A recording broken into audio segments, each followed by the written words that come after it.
Hi everybody, Michelle McClunan here, and I'm coming to you with an astrology update, which I'm going to cover a few things, as well as the next full moon, which is going to happen on the 30th of November, and it happens to be an eclipse. So this is the beginning of another eclipse season, which is usually quite an intense time. Eclipses are always more powerful and have longer lasting effects than full moons and new moons. And we're entering that season very shortly. So we're still kind of in the birth canal. We're not through it yet, but it's shifting. The energy is starting to shift. So what I want to go into in this video is sort of going into the bigger picture a little bit. So for most of the year, I've been speaking, and any astrologer really that's been talking about this stuff this year has been talking about the major conjunction that we have in Capricorn, which is Pluto, Saturn, and Jupiter, which I think we're going to be very, very glad to be shot of after this is over. But basically, they have been moving slowly through the sign of Capricorn. And basically, Pluto and Saturn came together in January on the 12th, and that sort of coincided with this global event that we've all been dealing with this year. So that is what we were seeing coming last year, and all sort of trying to work out what it could be, and we're probably seeing a war. And in a way, this is a little bit like a war, isn't it?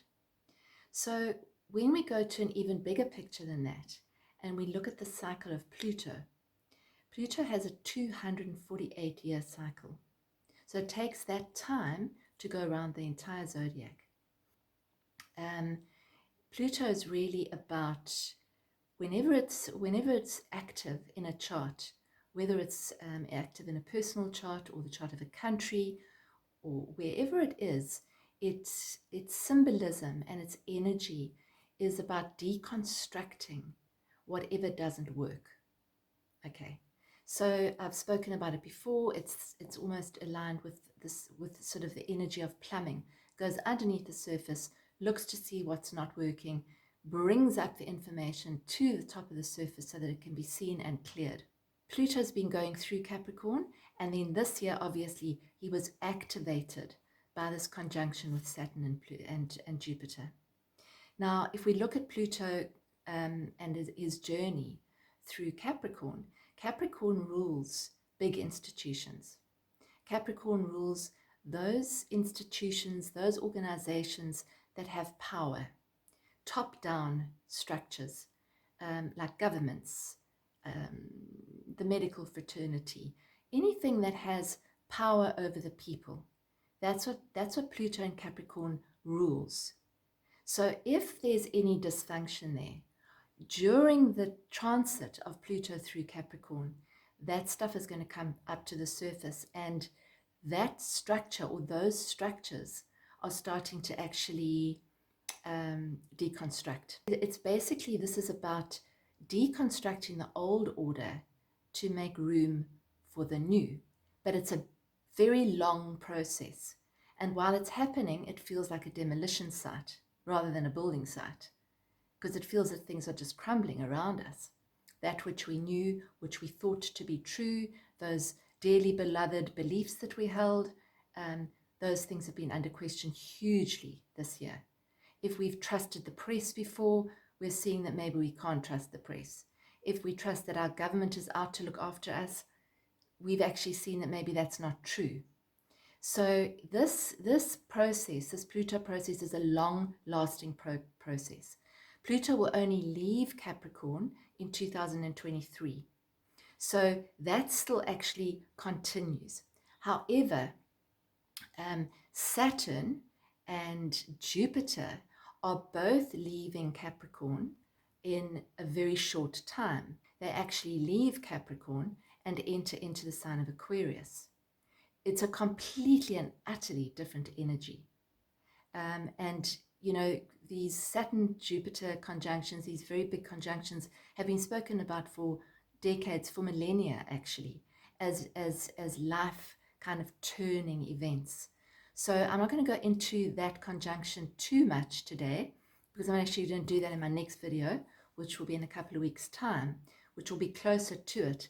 but we're actually leading up to that. We're leading up to a complete shift in energy from Capricorn into Aquarius, from the old into the new, from the power structures into the powers that be, into more of the people having a voice. So that's how I'm seeing it. The other thing that's happening right now, so that's sort of, we're still in process of that. Okay. When any planet moves out of a sign and moves into another sign, it's very, very powerful. That's the power point. Same applies when a planet goes from retrograde and turns direct, or vice versa. At those moments, for those few days or even for those few weeks, we actually feel the energy more. It's amplified. So the big themes that have been brought out and are still being brought out, that's still in process. Anything linked to the abuse of power, anything linked to corruption, needs to be brought up to the surface, because that's part of the collapse of the old. So it feels like a demolition site, and it feels very unknown and quite scary, but it is part of the process. So we have to know that on a bigger level, this is supposed to be happening. It's hard to see, and it's hard to not get into the story of it and even to feel victim of it. But it was going to happen. Something like this was definitely going to happen. By the 30th of November, all the planets that have been retrograde will actually have turned direct, other than Uranus, which still takes a while in his retrograde cycle. The day before full moon, Neptune turns direct. And as I've just said, when something turns direct, we feel its energy more. So we're leading up to that.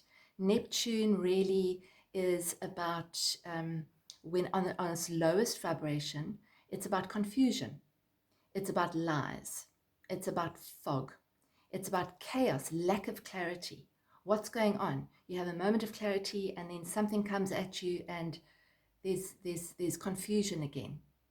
That's what the energy of this moment is. There's a lot of chaos in terms of what do you believe and what don't you believe? What's the truth and what's not the truth? That's on the lower vibration of Neptune. And as I said, it's like when it moves, and it's basically moving just the day before this eclipse, it can kind of come to a head, that confusion. It's almost like turning a big ship around. It takes a while to actually turn that energy. When it turns around, hopefully we'll actually start to see more clarity. The fog might start to actually disappear a little bit. On a higher level, Neptune turning direct is really, and it's turning direct in its own sign of Pisces. So it's very much about connecting at a deeper level, connecting to source, connecting to the divine, connecting to unconditional love, connecting to unity rather than polarity, connecting to a sense of, this is true for me. It might not be true for you. You have your right to actually believe what you believe. It's oneness.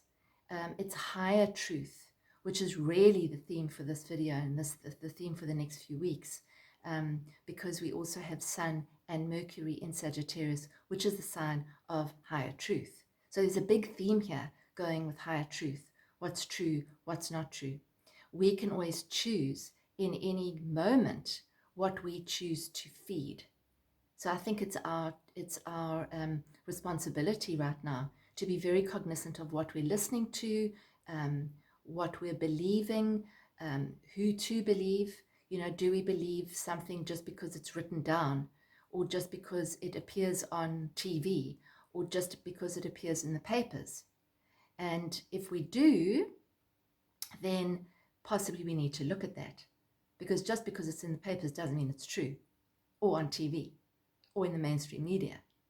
So it's to find the truth from a different place. And that's what that's what the Sun and Mercury moving into the sign of Sagittarius always says to us. It says, okay, now that the decks have been cleared a little bit, and that some of that sort of stuff that's come to the surface for clearing is out of the way, now that you've actually seen those conditioned patterns inside you clearly, and you can actually clear them, now we actually can start to connect with what's true at a deeper level. And we can only find out that when we go quiet enough and listen. So this is really about finding the truth for ourselves. It's not about hanging out in the media and finding out more and more information. It's about staying informed, but not staying there, not getting embroiled in it to such a degree that we get overwhelmed, which is the theme for this full moon, because this full moon lunar eclipse is in Gemini, which is opposite Sagittarius. So what that usually will say is that we might be overloaded with a lot of information. At the same time, Neptune's just turned around, so there's confusing information coming. There's lots of different stuff coming from all different directions. There's possibly heightened emotions about that, about what's true, what can we believe, what shouldn't we believe. And there's a lot of kind of mental scatteredness, distraction. So we've got to just be aware that it can almost feel like a blizzard of information. And it's a call to move to higher mind. So not the rational mind, when I say rational mind, not the lower mind of this is what I think, this is what someone's told me, this is what I believe because I've been told it. But to actually move into a place where we're saying, what is true for me in this moment? What is true? Irrespective of what I've been told to believe, irrespective of what I've read in the papers, irrespective of what my parents told me, my partners have told me, what is true for me? That's the only truth we really ever have. So I really see this as a huge shift, simply because it's an eclipse, because of everything else that's shifting this month. I would say this month, I'm talking about December, is going to be a very big month. I'm sort of cautiously optimistic that something will arise in this month, hopefully around the 21st or thereabouts, or something will come to light, or there'll be some kind of a culmination of sorts. I'm going to speak about that in my next video. For this time, though, we've just got to know that we're in the midst of an evolutionary leap, like we have never seen before. And that whichever level of consciousness we choose right now, and it is a choice, that is going to influence how we actually navigate our way through into the next year and the next year and the next year, because the changes are not over. We're not over this at all. There's going to be much more change. And how we deal with it is going to be determined by our consciousness and our awareness. When Saturn and Jupiter move into Aquarius, Aquarius is about awareness. It's about waking up. It's about becoming conscious, more conscious, and holding a higher state of consciousness. So it's just to be aware of where we're putting our attention, what we're feeding, being aware of what's going on, looking at the stuff that we feel that we need to look at, and then putting it aside and seeing what resonates for us, where the truth is for you as an individual, where the truth is for me as an individual. Our truths might be different, but the actual truth is often very similar. If we really sink into a place of true truth, we'll find that that's where unity is, and that's what we kind of after in the new world. So it's really about saying sort of where is our focus, acknowledging that we are multidimensional, and that whatever we focus on expands. So that's really Sag, and that's this full moon in Gemini opposite Sag. It's where are we sending those arrows of intention? You know, Sag is the archer. He shines his arrows out. He sends his arrows out on missions. Where are we sending our power out? How are we dealing with power? How do we deal with power?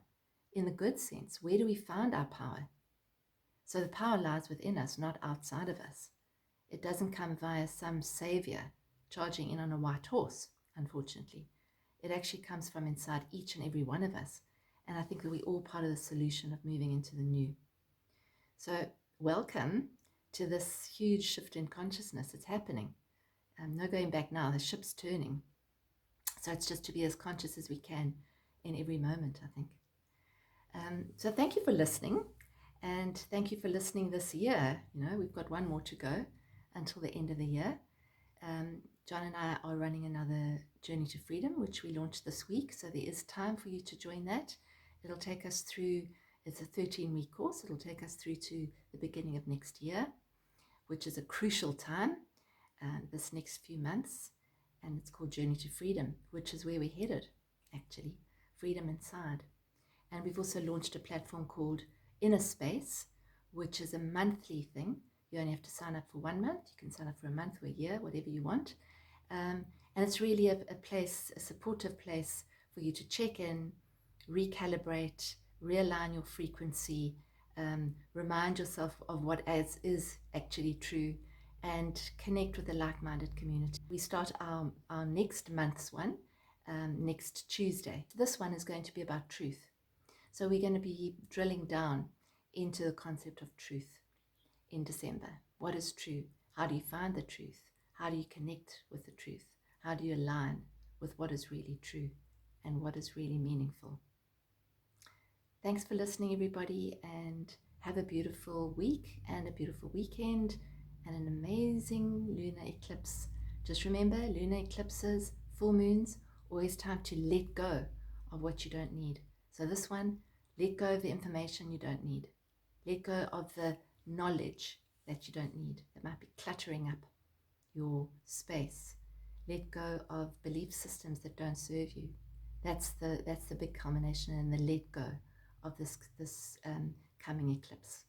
Lots of love to you all, and I'll speak to you in a couple of weeks' time. Thank you.